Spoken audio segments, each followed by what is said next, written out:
So let's talk about delay. Delay is just by far to me like one of the coolest things we can do with effects. I mean, it's definitely a standard in this industry. And so I'm going to show off a couple different delay options just in general, talk about one of my favorites, and then head on down to just the stock delay so you can kind of see how we can set it up for this track. I'm still using this one last call track at that reprise at the end of the song to kind of give a little bit of vibe here, but we have a couple delay options. A couple of the ones that I put on the tape echo, which is a stock option for Avid and Pro Tools. There's the replica, which honestly, I don't remember where I got this one. I mean, it's a Native Instruments, but I don't remember if I got this as a free thing or if it came with my downloads that I bought in that pack with Native Instruments. But replica's pretty cool. We'll take a look at that. Probably one of my favorites that I really do think is just worth it is the Waves CLA Epic. And the things that I love about this one in particular are the idea that you actually can set up a reverb with a delay, and you can essentially balance between them, and you can manipulate a lot of different controls around them. And then there's a lot of great, really, really groovy presets there. So, and it's kind of embodied inside of this kind of vintage style of delay, which is a reverb and delay and effects units, which is really a fantastic sound. It's a lot more clarity out of it that you get. Then we also have the basic stock delays that come in with Pro Tools. So these are the dynamic delay with air and the multi-tap. But my personal favorite, if I can make it work in my session, honestly, I actually like using the J37. The J37, which essentially is a tape emulator, has some fantastic delay presets. And if you go over to delay, you can see there's a bunch of fun ones. But most of the time, really either the tape delay or that retro vocal slap are really good. I'm going to start with a retro vocal slap. Let's open this up. Let's get to this track real quickly, and let's see if I can. Let's go with this one. We'll start off with a J37. Let me just make sure we're in the right spot. Oh. We're just going to go where this little vocal spot is queuing off, and I'm going to balance between soloing it and then having it in with the strings. So let me just mute the strings for the moment so you kind of get a sense of what the differences are. So let's take a look at this section here.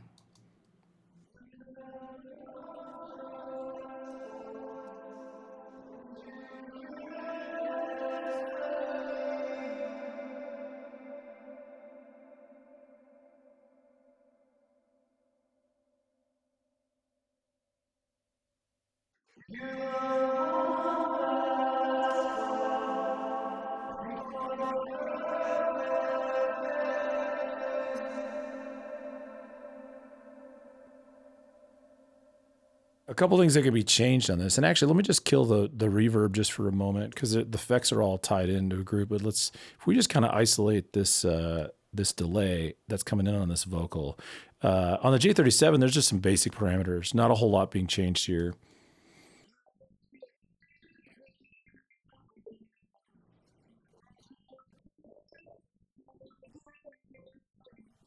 Now, here's the key. Anytime we're using delay, to get the most width out of it, we want to unlock the timing between left and right. It's going to feel a little odd at first, like, oh, should this be what's happening in terms of the overall timing mechanisms? But we're actually going to change them, and you'll see as we unlock these.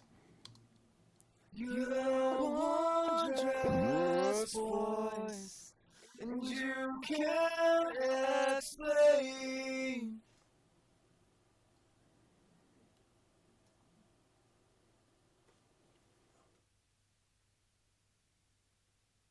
You're the one last call before they cut their veins.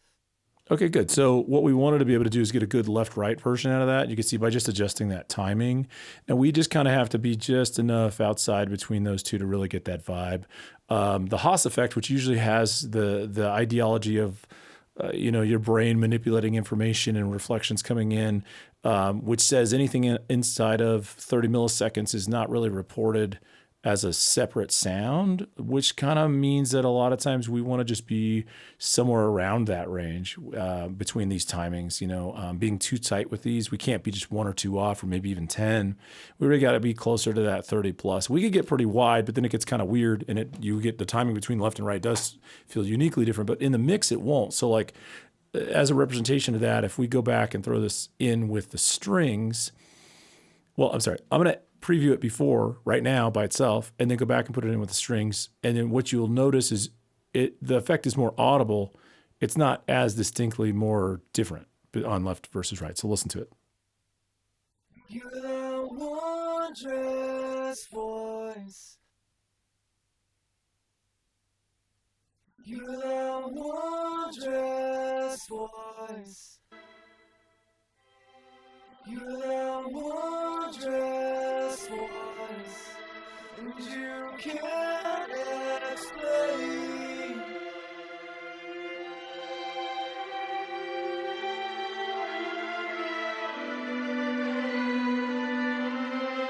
You're the wondrous voice before they come.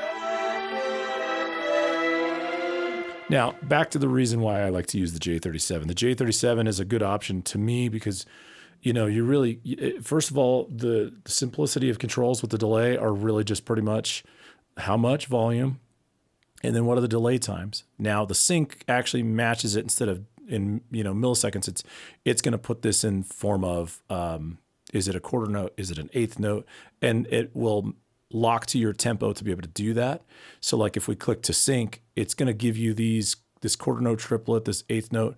These are based upon the quarter note in your bar beat grid. So if you're working a click and you have a BPM put into your session, it's going to use those. The only issue with that is when we're using sync, the difference between these two times can get a little wider than we need it to be between left and right. We can listen to that real quickly though.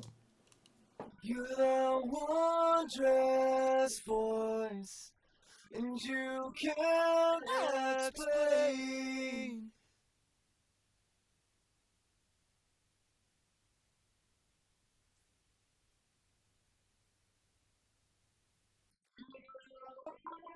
Last call before they cut their veins. So it makes it easy to dial in the timing, because if you were like, hey, I just want full on repeats, whole notes or half notes are pretty good. Let's take a listen to that. You're the wondrous voice, and you can't explain.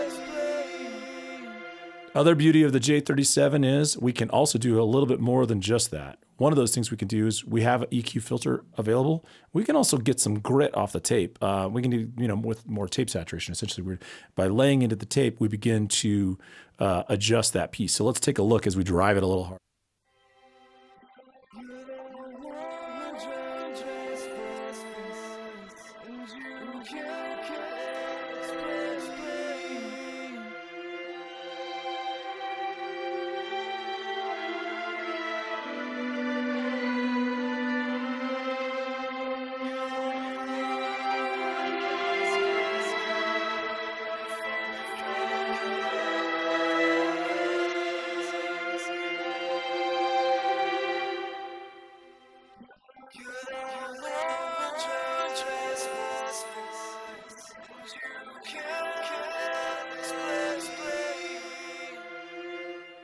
So there's definitely a point where it gets a little too much, but we also have those filter options. So there is the J37.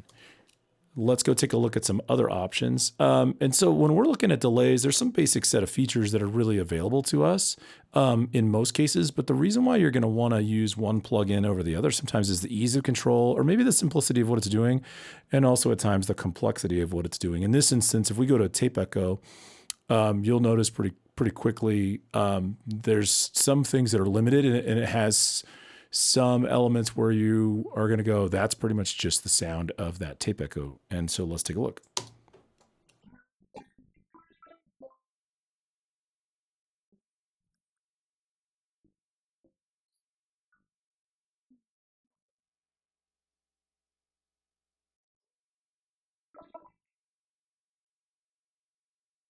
And then a couple of parameters that it does have that are traditional. The timing, we have sync, so we go put the sync back, we engage it. It's going to just auto map what that is for that BPM to be whatever note value we're choosing. So if we go and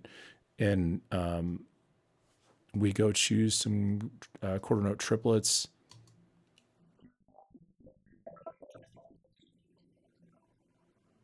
maybe some whole notes.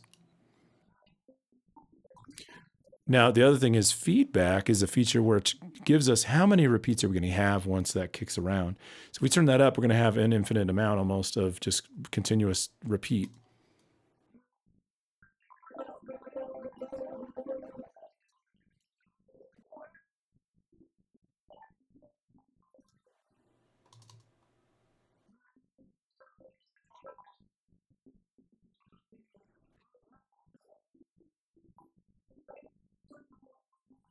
Now, they have a few other features here. There's head tilt, the wow and flutter, some tape hiss.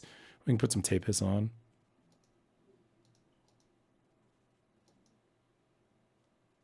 The expanded delay is just going to give us longer repeats if we need them. Let's just kick up some things here, huh?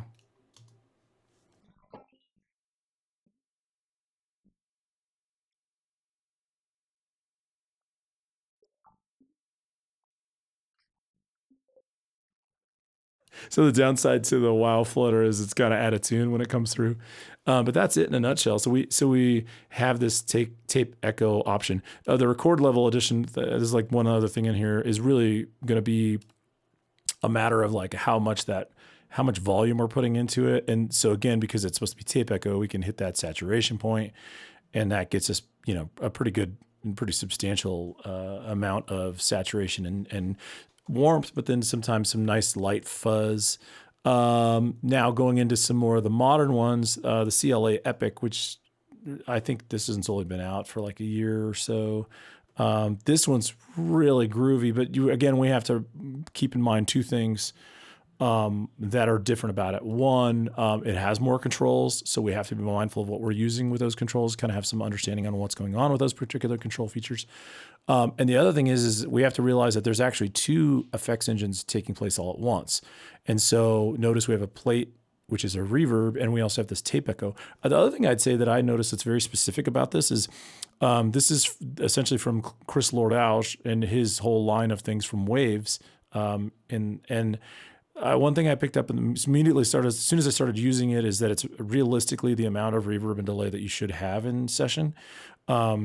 And so it what it doesn't often do when you open it up is it's not set to just go nuts like what you just heard where I like cranked it up and it was very loud and you could understand what was happening with it. Immediately it jumps in by default at the mix between wet and dry at 30%, where because I have this on an actual effects channel in the aux, I want it at 100%. So, we got to flip that first. We also have to be mindful of what's our input versus our output. So we have to watch meters going in versus out, which is good. But then in this instance, because we don't necessarily we're not here for the verb. We really want to emphasize what's going on with tape. We have to look at, what's going on with these options over here. So essentially in the reverbs, we have four different bays of effects that could be used. Notice three of them are muted, only one of them is open. We're actually going to mute that one too.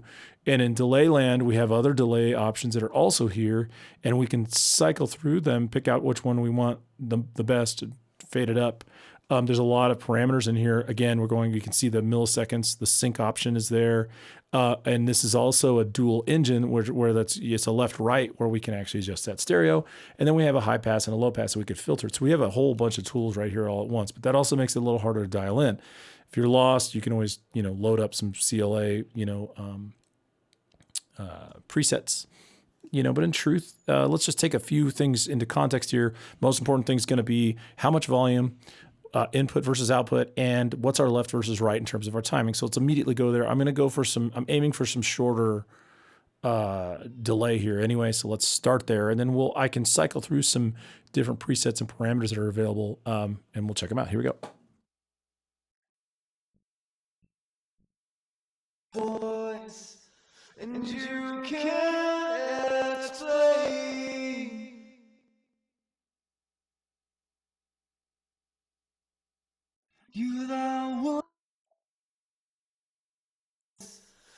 and you can't explain.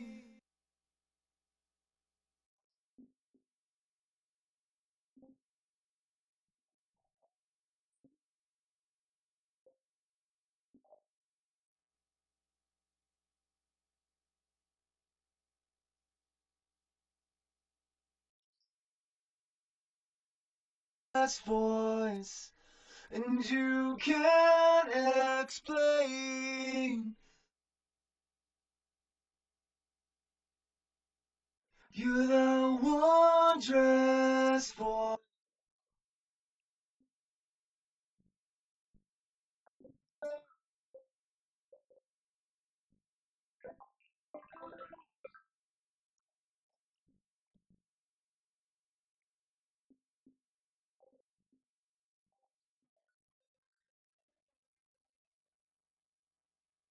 You're the wondrous voice, and you can't explain.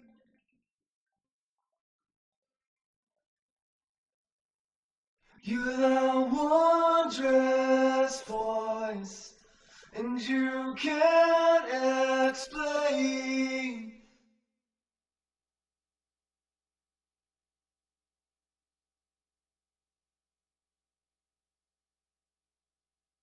You're the wondrous voice, and you can't explain. So real quickly, just by using the parameters that are set here with this, giving a little bit of balance to some of these, like immediately I have 4 different types of delay effects that are happening on this channel, and some of them are different. If we kind of like go back and look at some of these, they're different from one another. These options are very different. Then we have a long version. We don't necessarily need it, but you're the wondrous voice. So now if we put that into context, we can go back and build it and blend it with the string. So let's take a listen. You're the wondrous voice, and you can't explain.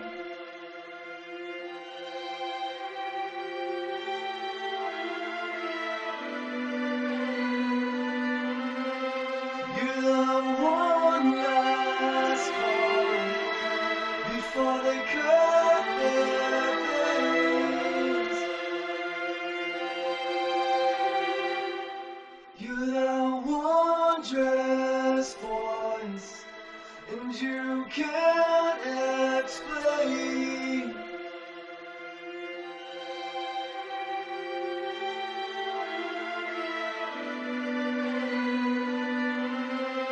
You're the one last call before they cut their veins. All right, and then if we can actually just pull this whole thing down. So if we're like, oh, we love that, now we just got to dial it back. You know, it's something that's super easy to do. We can grab in our fader and just pull that back. And so that's what makes the CLA Epic so powerful. Now let's go take a look at the stock version. I mean, you're going to immediately hear a difference, but there's still some things that can be done that are great. One of the things you notice that are the same is we have 1, 2, 3, 4, 5 different engines running in the same instance of a delay, which is great. So we could have 5 different settings going on. They're not as groovy and they don't have as much complexity to each one as the CLA does, but there are some things that are easily usable in here. One of those is we can set each one of their timings differently. Their levels can be different, and we can set them up so that they're panned left, right. So in this one, I only have 2 active. I've only activated 2 of these, but if we zoom in, we could kind of see I'm panning one left, I'm going to pan the other right, and I'm going to offset their delay timing. So let's just listen to that real quickly, just with the vocal by itself.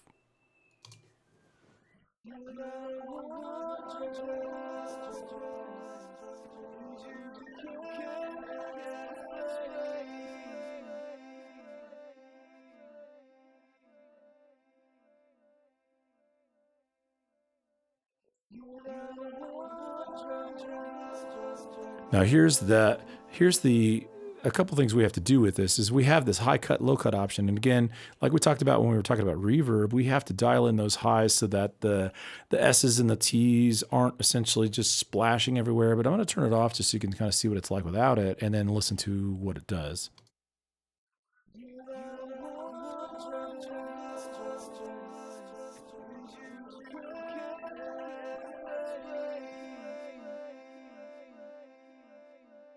And then features in here, other features in here that do exist, is we can essentially adjust the delay timing of the overall system here. And then we have how many repeats, right? Another thing we also notice is we have our mix option. So, let's move on up to 100 and let's take a listen.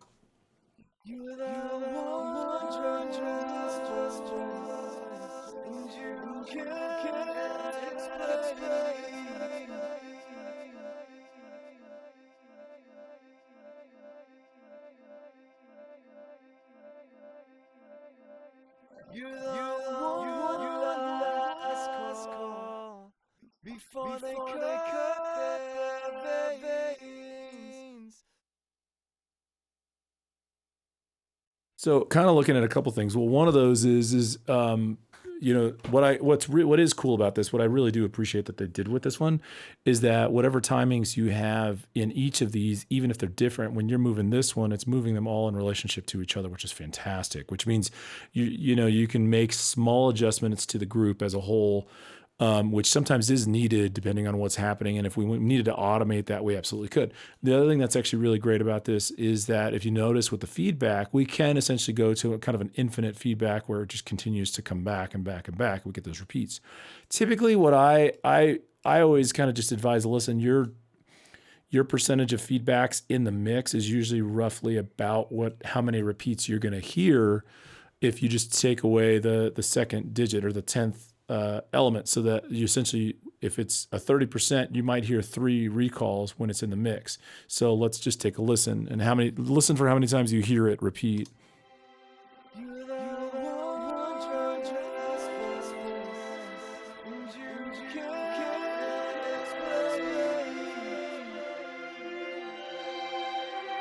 Sorry, it's a little bit tough because I moved these so far off the mark from each other. Let's move them a little closer to kind of get that.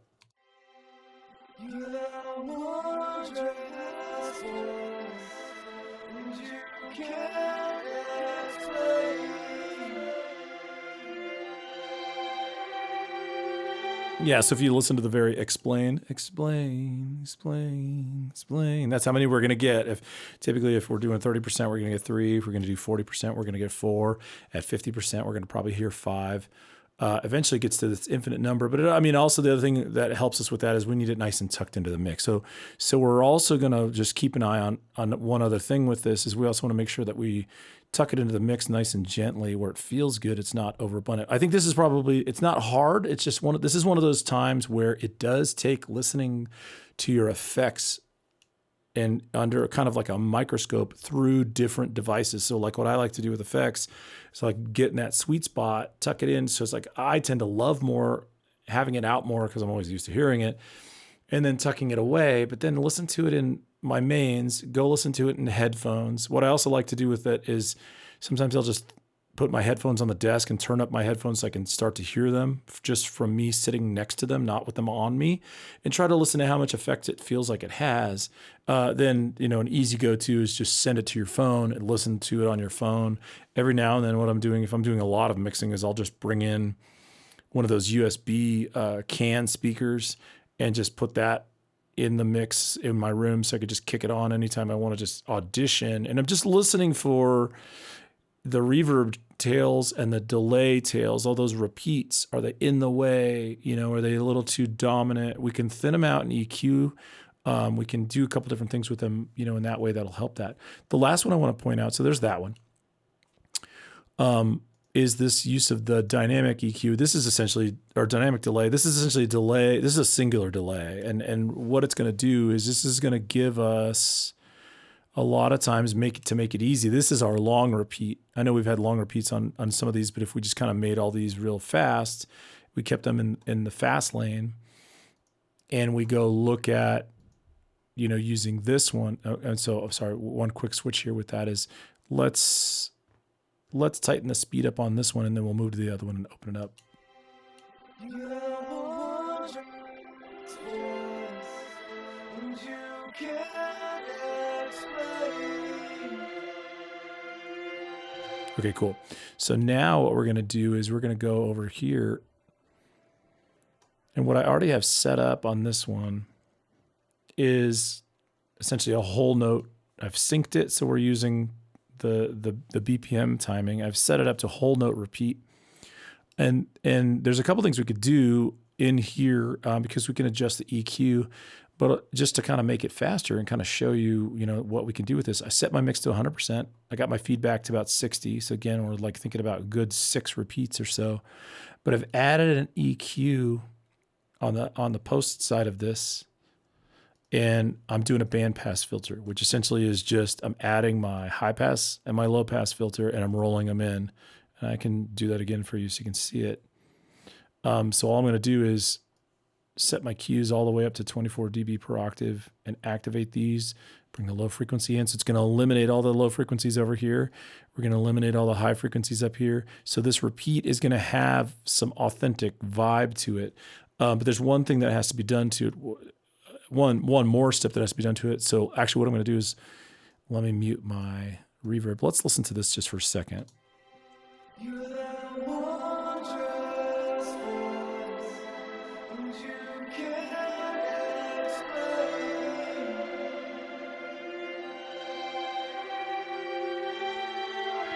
One of the things that the dynamic delay does very beautifully, it actually utilizes this envelope in bringing in the front end of that.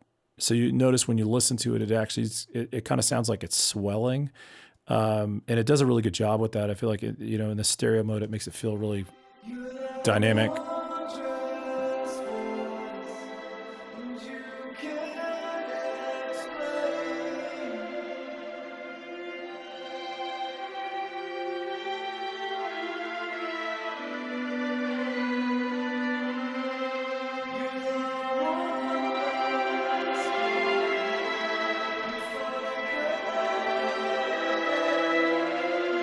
Now, we are required to, not that anybody makes us, but we really, anytime we're doing one of these delays that folds back like that, we have to filter it. Without filtering it, it feels like it's not in the mix. Listen, it almost sounds like it's just the raw version of that person singing to us in those repeats. Listen to it real quick. You have a wondrous voice, and you can't explain.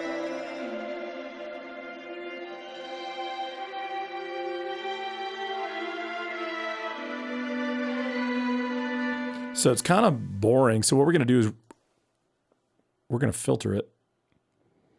And then we're going to send it back through the reverb and delay paths. So this is actually the last wonderful step to give it that gloss. We need it to not sound like it's out on its own. It needs to be fed back through the reverb that we are using for the vocal. This is our vocal reverb at the time, reverb 1. So we're going to send it back through bus 3, 4. We're also going to send it through the multi-delay as well. So like it feels like it's the lead in some ways in terms of effects, but it's also narrow and it's got kind of that telephonic feel with this bandpass. Well, let's listen one last time. You have a wondrous voice, and you can't explain.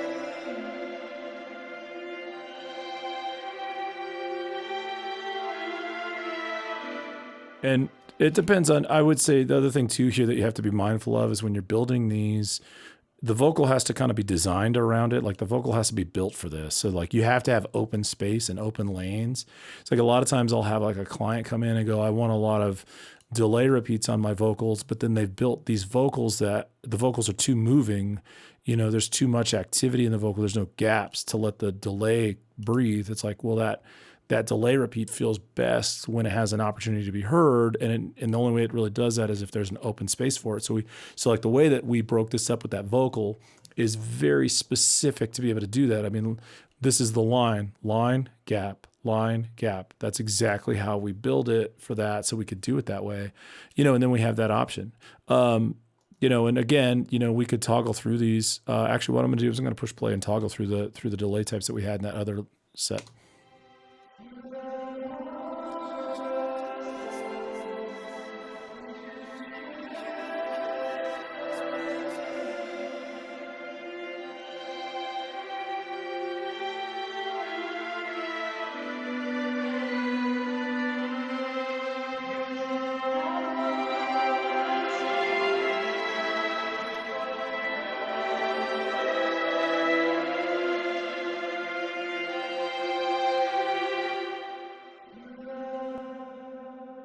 Sorry, I'm just realizing that I didn't get to the replica, so we might as well do it. Let's go.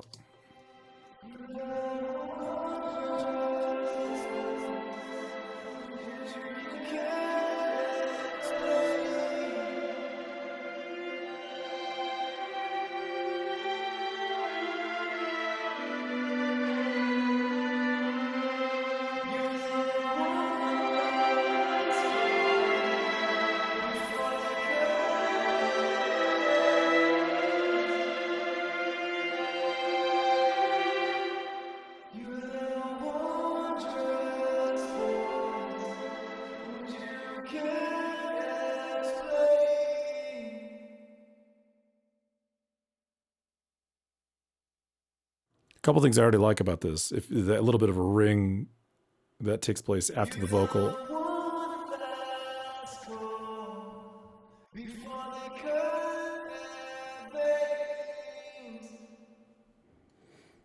Now we can pull that back by kind of pulling some of that high out.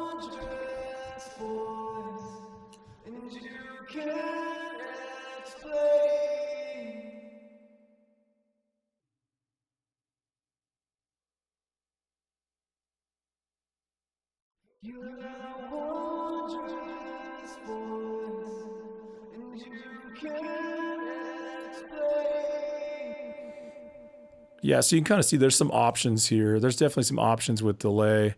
I think, somewhere between the J37 and that CLA Epic, those to me just are way more fun. If you push those a little bit and in the mix, then you kind of get that flavor. And let's just listen to this one more time, open everybody up along with those strings.